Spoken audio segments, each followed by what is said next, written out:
G'day, my name's Jonathan Harris. This is my family farm, Wongala. This is about 1.5 hours north of Tamworth, northern New South Wales.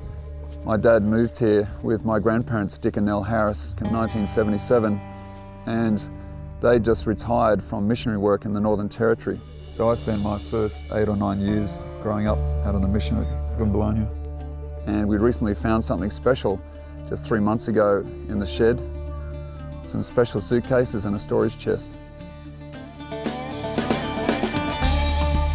So we pulled these out of Granddad's treasure chest of stored documents, and this is the exercise book that Grandma first started writing in when she sat down under a bark hut and did 5 verses a day.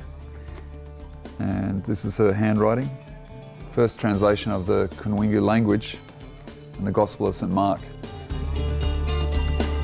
My mother began the translation work in about 1936. At that stage there was still a lot of Aboriginals just literally coming out of the bush who couldn't speak any English at all, not even one word. And the attitude in those days that the Aboriginals were a dying race, it was better to teach them English, which disregarded the fact that all the time they spoke in their own language. But Mum was concerned that these people couldn't understand the scriptures, and on a daily basis she translated 5 verses. They aimed at doing 5 verses a day with Rachel and later Hannah, and that's how it started. There's been a lot of work by a lot of translators like Steve Etherington to put this together, and I think it will be used a lot.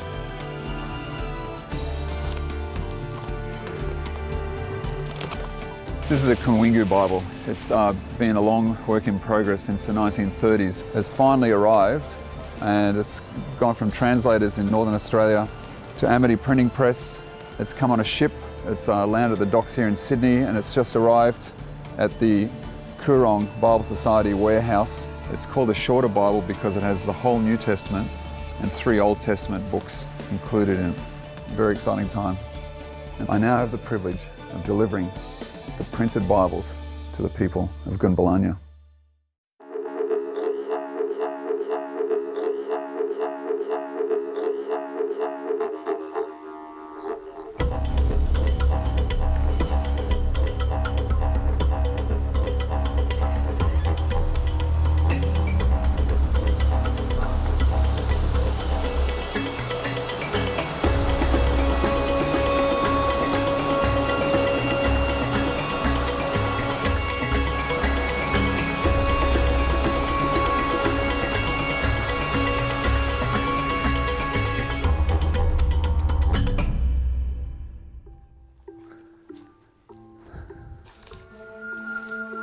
We just crossed over Carhill's Crossing at the East Alligator River.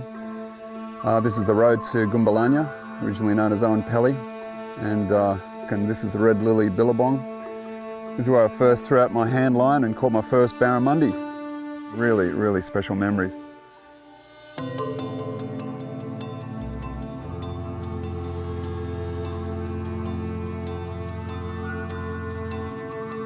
And my friend, this is a very special book, God Knew He Couldn't Walk.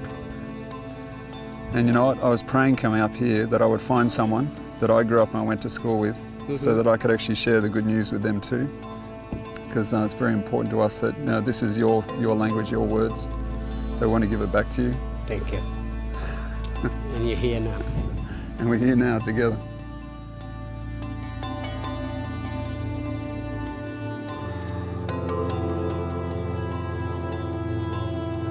Today we are very happy.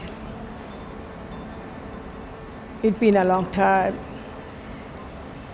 We all been looking forward to see our Bible returning home.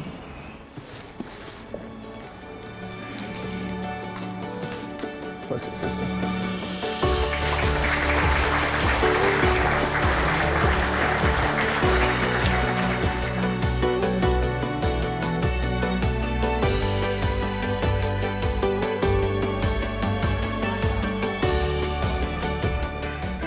I love God's word. I love how people, when they're sharing the word of God, and the interpretation the Lord gives them. The Word of God is so close to me. It makes me cry sometimes, but it's really inspiring to me. So I'm so happy that we have it in Kunwinjku language. Holding this Kunwinjku Bible, it means everything to the community, and very, very good. Like, we want to read more and more, and people want to listen more and more. This is our future. This is what we need our kids to learn and to understand and to share. Share the good news amongst our people, not only in this community, but sharing out to other community as well, other families that we have our. And it's very important that the Word of God is here in my community now, and I'm so very happy.